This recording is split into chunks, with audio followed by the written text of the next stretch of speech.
প্রান্তে ইরশাদ করেন, হে দুনিয়াবাসী লোকেরা, তোমরা আল্লাহ তাআলার সাথে কাউকে শরীক করিও না, অংশীদার সাব্যস্ত করিও না।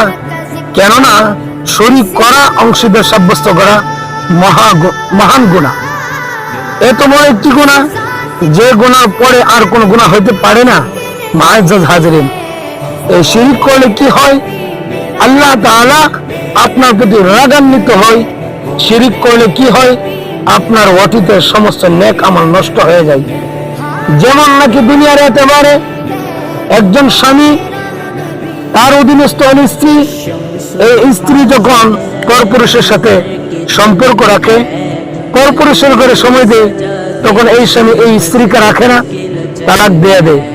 সাধারণ একজন স্বামী দুনিয়ার একটু মহব্বতের কারণে, তার হকের মাঝে অন্যকে শরীক দেওয়ার কারণে যদি তাকে তালাক দিতে পারে, যে মালিক স্রষ্টা